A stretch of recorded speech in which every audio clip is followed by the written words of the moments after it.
Paalala ng Diyos sa mga tao. Ah, hindi lang ito sa Camiguin siguro, pero ito specific ito sa Camiguin. Ah, ang nangyari kasi ito sa marami sigurong mulo. Kumbaga, maraming nagreklamo na hindi makapagsalita. Ano yan? Spring. May ano. Diyan sa baba. Ah, masama ang mga loob sa mga tao dito sa Camiguin. Kaya siguro ang Diyos nagpaalala na. Ah, ako po nito sa kinalaki ko. Sa Camiguin kasi ako ipinanganak. So, alam ko kung anong meron sa Camiguin. Ang pinapalabas ng Diyos dito, ang Camiguin ay pinag-aari ng isang tao lamang. So, sino ito? Ito mga namumuno sa gobyerno, yung mga politiko. Kasi parang mula pa noon, parang isang isang politiko lang yata ang namumuno dito sa Camiguin. Bale, ayun nga, marami silang ginawa na hindi rin nawala ang kalayaan ng tao. Ako mismo, ah, masasabi ko na dati, katulad ng White Island, ang mga bagay na kasi ito, nilikha ng Diyos to para sa lahat, para malaya ang tao gumamit. Hindi ito ipinag-aari ng sinuman. Alam ko naman na mayroon tayong bata sa lupa na masunod na tao. Pero itong ginawa nito sa Camiguin, katulad ng White Island, bigyan ko ng halimbawa. Ang White Island ay nature yan eh. Likha ng Diyos yan lahat. So dapat lahat makikinabang. Dati pupunta kami sa White Island, magbangka kami, maligo kami, malaya kami doon, maligo. Malaya kang labas-pasok doon. Pero ngayon, ang nangyari kasi sa White Island, magbangka ka, hindi ka na pwede punta doon. Kailangan dadaan ka sa tourism. Kanino yung tourism? Di sa gobyerno nag, ano ng Camiguin. Ngayon, bawat tao doon, magkano yun nung nagpunta kami? Parang 150 yata yun. Parang more. More pa yata, o 350 pa. Isang tao. Ngayon, mayroong mga nagatang doon. Magbangka ka, di ka pwede doon makadunggo doon sa island. Sa island, dumadaan doon sa tourism. So para kang pumunta ng ibang bansa, kailangan ng passport para lang makapunta doon sa island na yun. Di ba sinasarili na ng tao yon? Kasi hindi na malaya ang mga indigenous na mga tao, yung lokal na mga nanirahan doon, tulad kami, nasa Sabang, tapos yung sa Naasag o sa lugar na malapit na yan, hindi ka malayang pumunta doon na hindi ka magbayad. Di ba sinasarili yon? Kasi ang tao hindi na malayang pumunta eh. Ngayon, mayroon pang isang pagbabago na narinig ko na yan noon pa, na itong mga pulis na inaani ng tao, halimbawa, ikaw, taga-Camiguin ka, pupunta ka ng Cagayan de Oro, magdala ka ng lasones sa kamag-anak mo, hindi ka pwede magdala ng lasones nang hindi karton ng galing may markang Camiguin. Ngayon, magkano ang isang karton ng binibinta nila? 90 pesos ang isang karton para lalagyan ng lasones. Pag hindi nakalagay sa karton na nakalagay Camiguin, na galing sa gobyerno o ano man yung galing nila, sa tourism ba, hindi ka makasakay sa lansa o sa pere. Kukunin nila dyan hanggang pantalan ka lang. O di ba? Nasaan ang kalayaan ng tao nito? Sinasakal ang tao sa liig. Paano, di ba? Isipin na nila. Ito hindi na maka-Diyos itong mga ganito klaseng uh, nawala ang kalayaan ng tao. Bakit hindi ka malayang magdala ng lansones na nakalagay sa timba, nakalagay sa sako, o nakalagay sa lata o gusto mo? Bakit ipalagay mo sa karton na tagnubinta? Di ba? Nawala ang kalayaan ng tao. Isa ito sa halimbawa na sinasabi ng Diyos na ang Pilipinas ay binansagan ng Diyos na makasalanang bansa. Ngayon, hindi lang doon nagtapos. Saan nag-umpisa ito lahat? Doon sa mga lumulupyo mismo. Bakit? Sa panahon sa eleksyon, ang mga taong ito namunmod ng pera. Ngayon, itong mga botante, dalang tanggapin ng pera. Narinig ko yan. Di ko alam kung totoo, pero yun ang mga sabi-sabi narinig ko na tag 5,000 ang binibigay sa botante. Pataasan. So ngayon, ikaw naman ngayon na botante, tanggapin mo yung 5,000. Ngayon, pagdating sa botohan, talagang iboto mo. Kasi, bakit iboto? Pag dating na, tulad yun, papunta kayo sa hospital, hindi ka tao ng kapital politiko na to, ay hindi ka papansinin sa hospital. Iyan ka doon. Tatanungin ka, o ano ba yung ibiyamin mo nilang card na galing sa politiko na to? O ngayon, ikaw ngayon na botante, saan ka? Hindi ka entertain sa hospital eh. So mapilitan ka ngayon na boboto. O di ba? So ganito ang nangyari sa Camiguin na yan. Kaya sabi ko nga sa inyo, isa ito sa basihan ng Diyos na ang Pilipinas binansagan ng makasalanang bansa. Ngayon, tulad ng Sangkin Sementeryo, mayroon silang sanctuary. Narinig din naman sa mga bulong-bulungan na may gabi diyan na namamana diyan sa may mismong sanctuary. Di ko alam kung mga tauhan nila o sino-sino mga nagbantay diyan. O di sarili nila yung dagat. O di ba? Ang mga lokal na tao diyan, hindi baka pangisda sa loob na yan. Okay lang ako nun. Kung hindi rin nila kinukunan. Kung sunodin nila ang batas nila, pwede ka mangisda sa labas ng buya ng santuari. Para patas ang lahat. Para kamo may isda nga. Kung sinusungkap din nila, ay mawala yung sinasabi nilang ginawa nila yun para may mga isda din. So parang pinag-aari na rin ng isang taong politiko kung sino man yung mga nakaupo dyan. So ganun ang nangyari. So hindi lang siguro din sa Camiguin yan. Baka marami pang lugar sa buong Pilipinas na ganun ang mga nangyari. So nakakalungkot isipin, dahil ako mismo din, nandyan din ako pinanganak at nakasaksi din ako dyan kasi dyan naman ako din nakatira. Diyan, bilang taon din ako nakatira dyan sa Bonbon. Diyan ako nag-aral ng high school. So, nasaksihan ko lahat. Sa Bohol, isipin niyo sa Bola, si Mama taga Bohol, sa Bingag. So, nag-elementary ako sa Bingag. Ngayon, hanggang ngayon, pag pumunta ako sa Hinagdanan Cave, kasi yung Hinagdanan Cave noon, hindi pa yan develop. Oo. Yung pag-develop sa isang lugar, wala namang masama doon.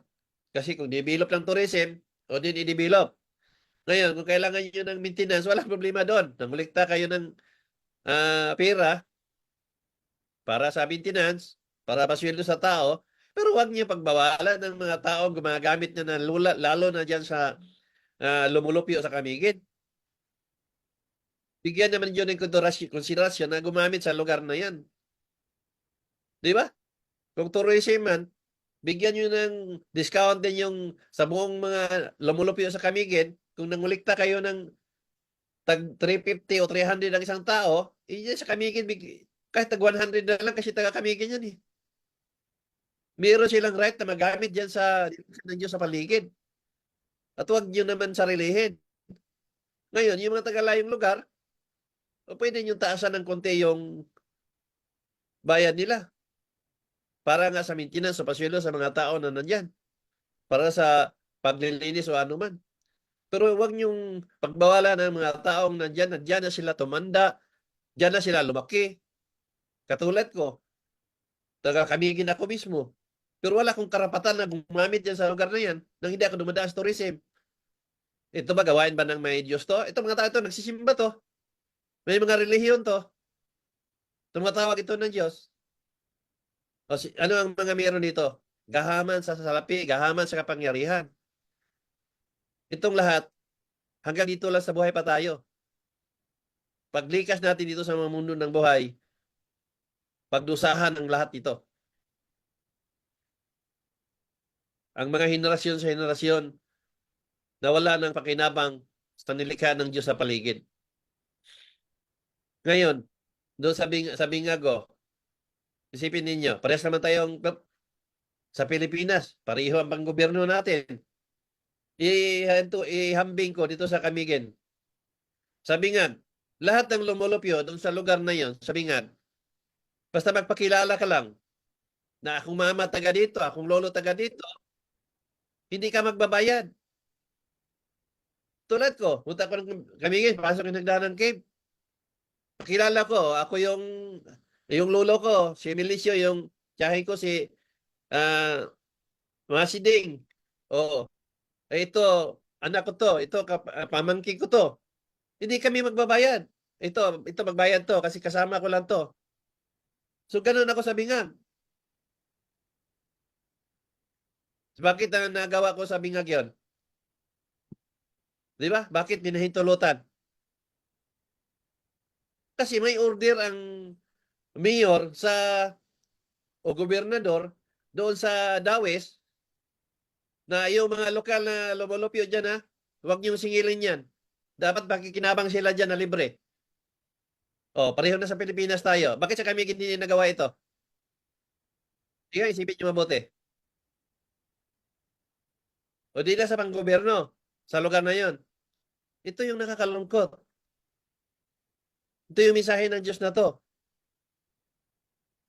Na ikaw mismong lumulupyo dyan sa lugar na yan, na walang ka na pakinabang sa lugar kung nasaan ka ipinanganak. Diyan ka na lumaki. Nawala na kayo ng visa. Sipin ninyo, sarili ninyong lugar, wala na kayong kalayaan. Sana may isip ng namumuno sa buong Camiguin. Na sana naman mabigyan ng kalayaan ng mga tao itong gumamit. Kung pira man ang iniisip natin, ang lahat ng yan, iiwanan natin yan pag namatay tayo. Kahit ano pang pagsikap niyo huminga dyan, kahit ano pang gawin nyo para humaba ang buhay, darating na yan na aalis tayo dito sa mundo ng mga buhay.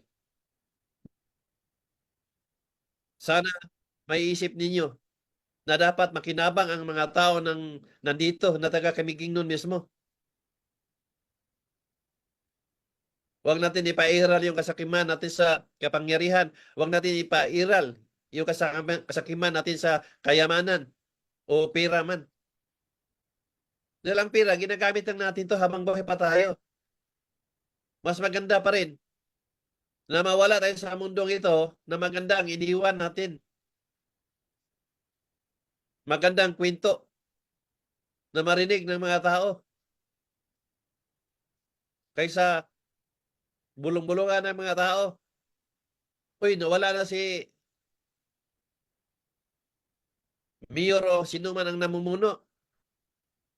Pagpangit, ano sabihin ng tao? Mabuti nga. Pangit din yun ang dumala noon sa gobyerno. Pero pag maganda, manghinayang pa ang tao. Sana hinabaan pa ang buhay noon. Ganun dapat. Hindi tayo kailangan na maging gahaman. Kahit sa inyo man lahat ng kapangyarihan, mawala at mawala yan. Wala kayong maalala pagdating ng panahon na lilikas tayo sa mundo ng mga buhay. Pero pagdating sa kabilang buhay, may pagdusahan tayo kung ano man yung nagawa natin dito sa lupa na hindi natin nasusunod ang kautusan at nasa kalooban ng Diyos. Lahat tayo mamamatay. Maniwala kayo. Kaya kayong nasa turismo, oo, nasa kapangyarihan kayo ngayon. Bukas makalawa. Dadalawin kayo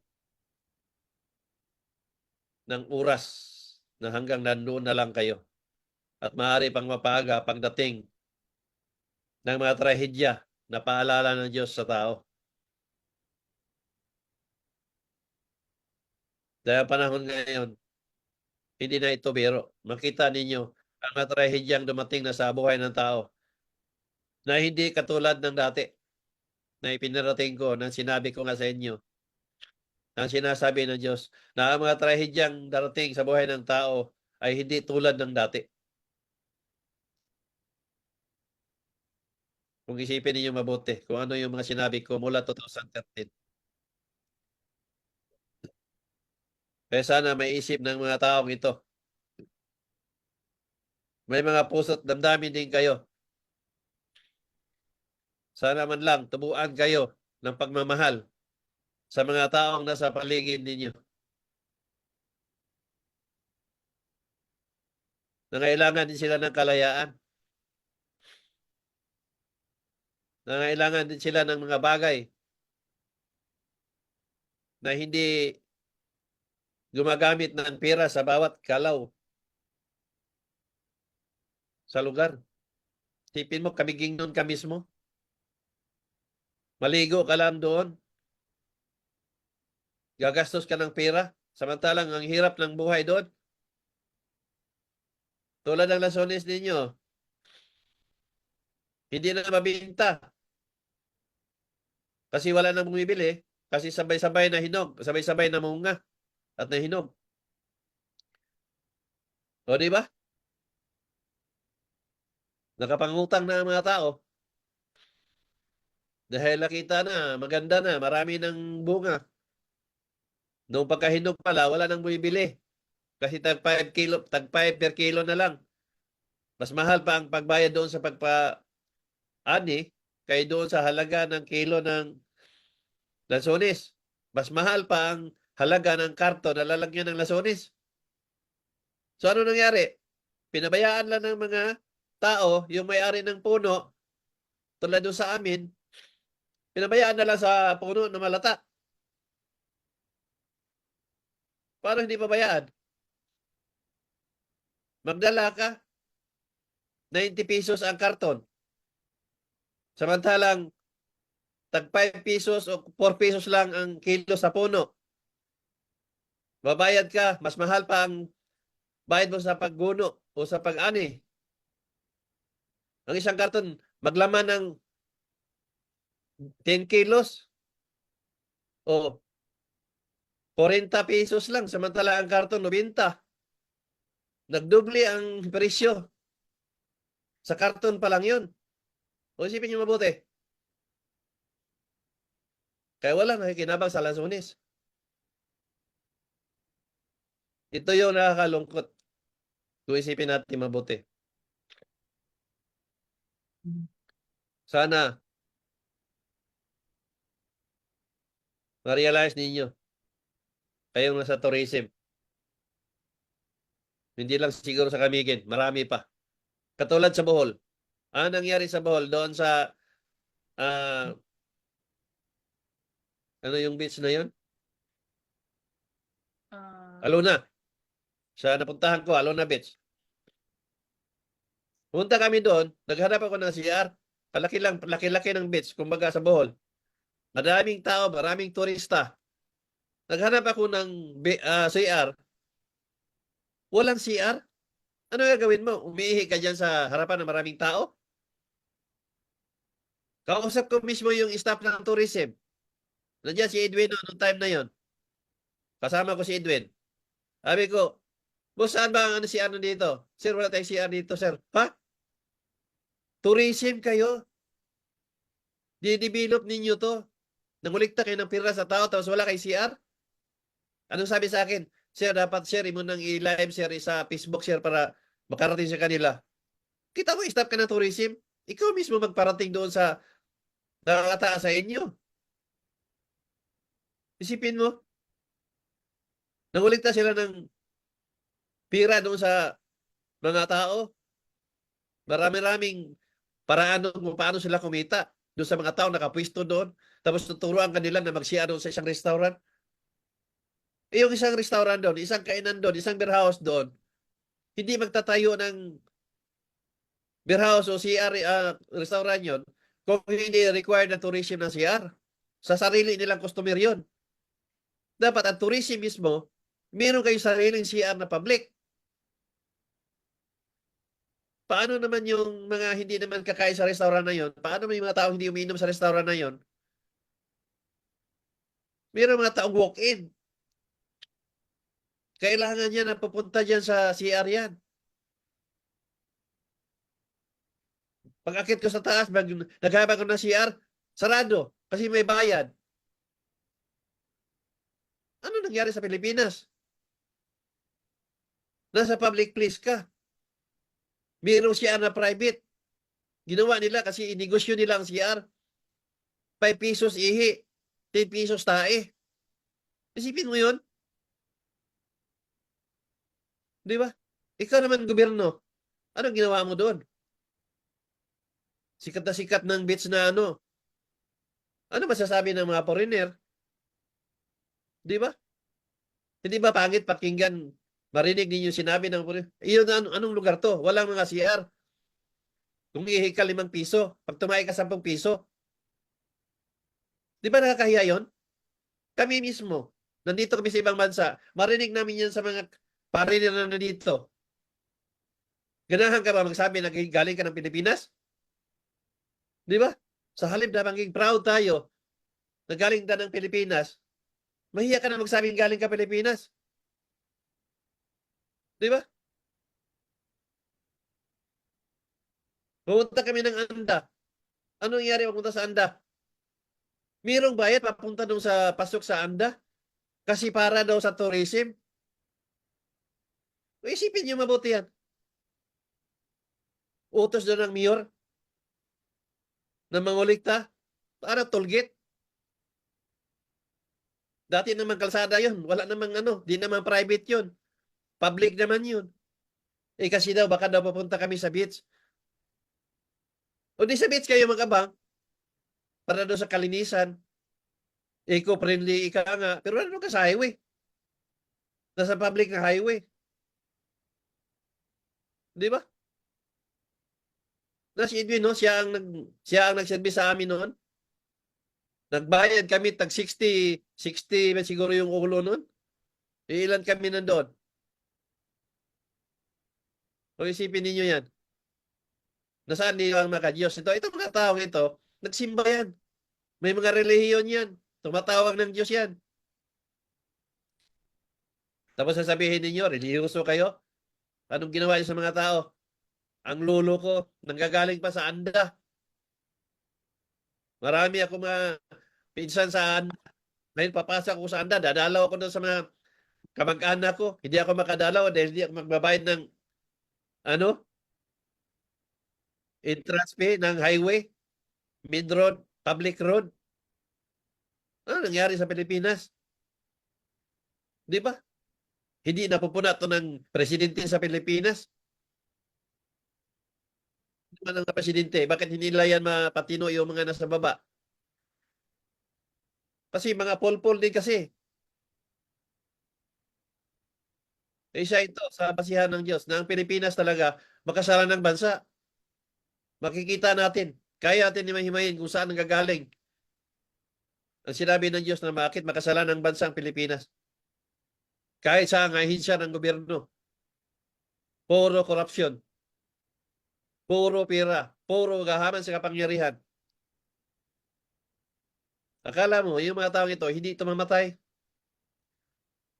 Ang Diyos nila dito, pira at kapangyarihan. Pero darating ang araw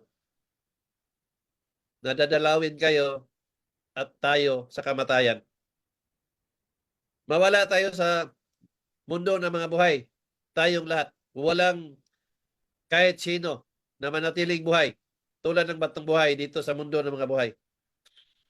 Lahat tayo mamamatay. Ang pirang na-imbak ninyo, ang pirang nakamkam ninyo, iwanan at iwanan ninyo yan lahat. Maniwala kayo.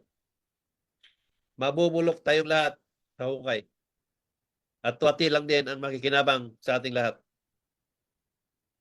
Bakit hindi natin kayang gumawa ng mga bagay na nakabuti sa kapwa at nakakatuwa sa kapwa natin? At may mga henerasyon pang makikinabang. Hindi ba natin yun ikakatutuwa? Na meron tayo mga iniwan na magagandang bagay para sa mga henerasyon na sumusunod. Mga kapwa-apuhan ninyo, mga kamag-anak ninyo o sino-sino pa, mga taong pinagsilbihan ninyo. Tingnan nyo yung Senado, puro away-away. Tingnan yung mga pulis, puro droga, puro away-away. Wala nang Pilipinas. Kaya na gayon, uumpisahan ng Diyos yan, huhugasan at huhugasan talaga yan ng Pilipinas. Ang kulang na lang sa Pilipinas, mag-ulan ng apoy. Niwala kayo. Pag darating sa oras na yon, mag-ulan na ng apoy, saan kayo magtago? Sipin nyo mabuti yan. Nangyari na lahat ng sinabi ng Diyos na sinasabi niya na ipahigop ko ang tubig sa dagat at idalhin sa hipapawid at ibuhos sa lupa. Ang dating lugar na hindi babahain, ngayon babahain na. Ang dating ilog na hindi umapaw, ngayon naapaw na. Ang dating tubig dagat na hindi umakyat sa lupa, ngayon naakyat na. Magkakaroon ng landslide kahit saan. Ang mga bundok magka-landslide na. Ano nangyari na? Nangyari na ngayon yan lahat. Hindi niyo masabi, ngayon ko lang sinabi. De-reviewin ninyo yan mga live ko na sa YouTube, sa lahat ng social media. Nag-umpisa na yan mula 2013, kasagsagan.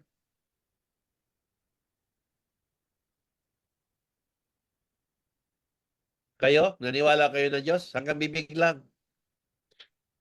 Sinasabi ninyo, naniwala kayo ng Diyos, ililigtas kayo ng Diyos, kayo ililigtas. Hindi ang Diyos ang nagsasabi na ililigtas kayo. Akala ninyo, ililigtas kayo ng Diyos kasi nagsimba kayo. Pagdating sa simbahan, kayo ang nasa unahang upuan. Kasi nakareserba sa inyo, kasi mas malaki kayong binibigay, kasi mga politiko kayo, mga presidente kayo, mga mayor kayo, mga congressman kayo, o mga senador kayo. Kaya kayo nasa unahang simbahan. Pero sa gawain ninyo, walang makatao at maka-Diyos. Pumasok ako ng isang simbahan umupo ako sa harap. Ano sabi ng katikista? Hoy, hoy, hoy, hoy, pa ang tawag sa akin. Di ba lang ng respeto ng konti? Di ba? Sinabi mo lang sana nga ako iho o tatang o ano man. Hoy, hoy, bawal yan. May nakaupo na dyan. May nakaupo na raw. Wala pa namang tao. Ako pa naman nung nakaupo sa hilira na yon. Yun pala, nakareserba na pala yun sa mga mayayaman. Nakareserba na pala yun sa mga namumuno doon sa City Hall. O isipin nyo mabuti yun. Pinatunayan lang talaga yon ng Diyos na ito yung mga kalooban ng nasa loob ng simbahan. Darating ang araw, maniwala kayo sa akin. Pagdusahan ninyo lahat yan pagdating na sa kabilang buhay. Malinaw na may impyerno at paraiso sa kabilang buhay. Tandaan ninyo, busis ko makapagaling. Makakita ako ng taong buhay at masabi ko na mamatay. Hindi lang isa, dalawa, tatlo, apat, lima ang nakitaan ko nito. Marami na sila. Nakita ako ng parating. Busis ko makapagaling. Yun ang kunan ninyong base. Na sinasabi ko na may impyerno at may paraiso sa kabilang buhay. Kaya kabilin-bilin na ng Diyos, manggamot ka at mangaral. Iligtas mo ang mga tao. Maniwala lang sa iyo ang mga tao na ginamit ng kasangkapan. Busis pa lang maringla, gagaling at maligtas sila. Pero maligtas sila o gagaling sila ayon sa paniniwala nila. Pero ang paniniwala na nasa gawa at hindi sa salita at hindi sa pagsimba o sa pagkakaroon ng relihiyon. Anong sinabi ng Diyos? Hindi lahat ng gumagamit sa salita ko at bumabanggit sa pangalan ko ay akin sila. Ang salita ang akin ay angkop yan sa lahat. Hindi porki nagsimba kayo, hindi porki tumatawag kayo sa Diyos, o hindi porki nagdasal kayo, o hindi porki may reliyon kayo, iligtas na kayo. Dahil ang kaligtasan, wala sa lahat ng binabanggit ko. Ang kaligtasan ay nandito sa sarili natin, nakalooban. Kung may ginawa ba tayo mga bagay na alinsunod sa kautusan at kalooban ng Diyos, yung mga mabuting bagay na ginawa natin na may kasamang pag-ibig. May pag-ibig ba sa ginagawa ninyo? Kasakiman ang meron sa inyo. Kagahaman ang meron sa inyo. Malayo pala ang eleksyon. Namili na kayo ng mga boto. Pinadaanan ninyo kung saan-saan. Pinadaanan ninyo sa mga kung ano-ano yung mga ginawa ninyo.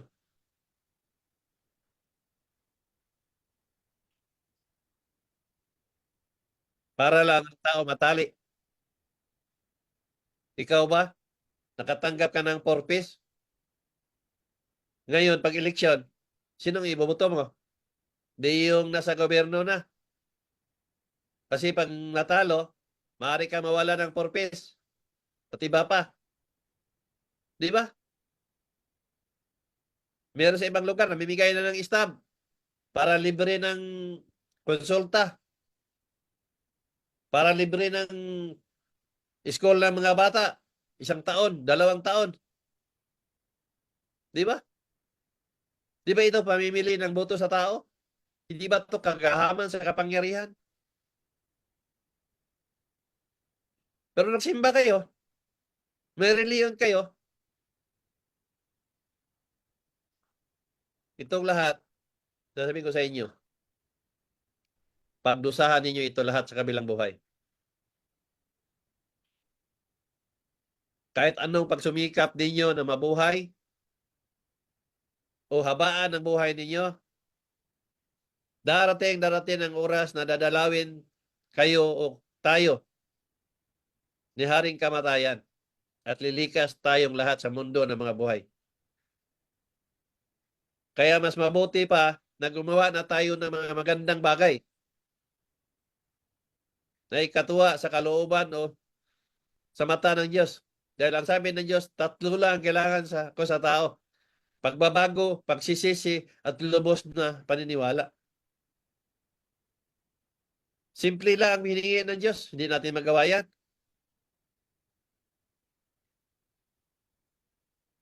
Kaya-kaya gawin yan pag gustuhin ninyo.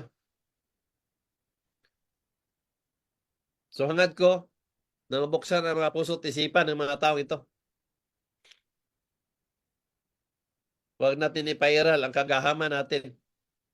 Dahil ang kalooban ng tao ay ito yung tunay na demonyo. Na sinasabi ko at sinabi rin ng Diyos na ang demonyo ay tao.